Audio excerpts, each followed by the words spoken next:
అస్సాంలో రాహుల్ గాంధీ చేస్తున్న భారత్ జోడో న్యాయ యాత్రపై బీజేపీ కార్యకర్తలు దాడులు చేయడాన్ని పీసీసీ అధ్యక్షురాలు వైఎస్ షర్మిల తీవ్రంగా ఖండించారు.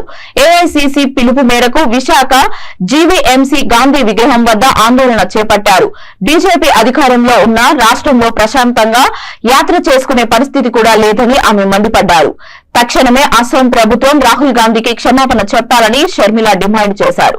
ఈ నిరసన కార్యక్రమంలో కాంగ్రెస్ రాష్ట్ర వ్యవహారాల ఇన్ఛార్జ్ మాణికం ఠాగూర్, సిడబ్ల్యూసీ సభ్యుడు రఘువీరారెడ్డి, గిడుగు రుద్రరాజు పాల్గొన్నారు.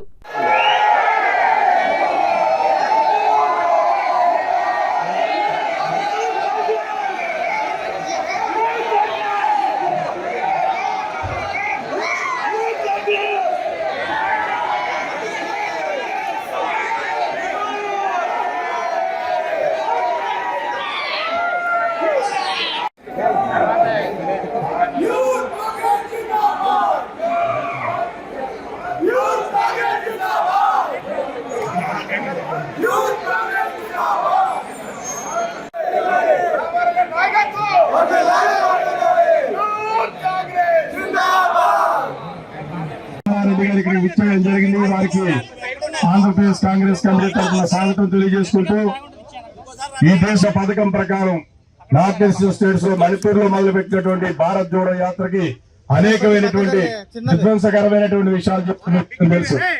ఏదో విధంగా కుట్రపూరితంగా ఈ భారత్ జోడో యాత్ర భారత్ జోడో న్యాయ యాత్ర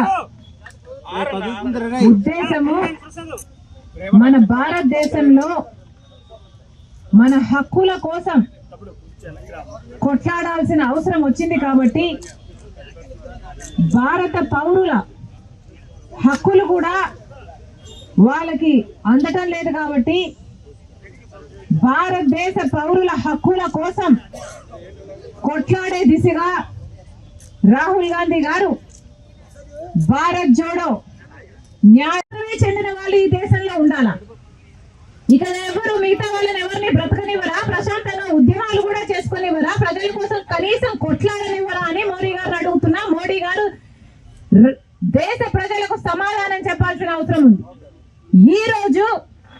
ఈ రోజు రాహుల్ గాంధీ గారు అస్సాంలోనే ఒక గుడికి వెళ్ళాలనుకుంటే ఆ గుడికి కూడా రాహుల్ గాంధీకి వెళ్ళకూడదు, అనుమతి లేదు, చేసుకొని ఇవ్వాలి.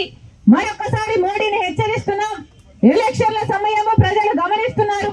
మీ నిరంకుశ పాలన మీరు ఆపకపోతే ప్రజలు మీకు బుద్ధి చెప్పే సమయం వచ్చిందని మోడీ గారిని హెచ్చరిస్తున్నాం. క్షమాపణ చెప్పాలి కాంగ్రెస్ పార్టీకి చెందిన రాహుల్ గాంధీ. ఈ నెల 23వ తేదీ నుంచి నెలాఖరు 31వ తేదీ వరకు ఆంధ్రప్రదేశ్ కాంగ్రెస్ కమిటీ అధ్యక్షురాలు శ్రీమతి వైఎస్ షర్మిలారెడ్డి గారు రాష్ట్ర వ్యాప్తంగా వారి యొక్క మొదటి విడత పర్యటన కార్యక్రమాలు చేపడుతున్నారు. సో దాంట్లో భాగంగా ఈరోజు రాత్రి 6:30-7 గంటల ప్రాంతంలో వారు విశాఖపట్నానికి చేరుకుంటారు. సో ఈరోజు జాతీయ స్థాయిలో రాహుల్ గాంధీ గారు చేస్తున్నటువంటి భారత్ జోడో యాత్ర, దానికి ప్రతిపక్షాలు కల్పిస్తున్న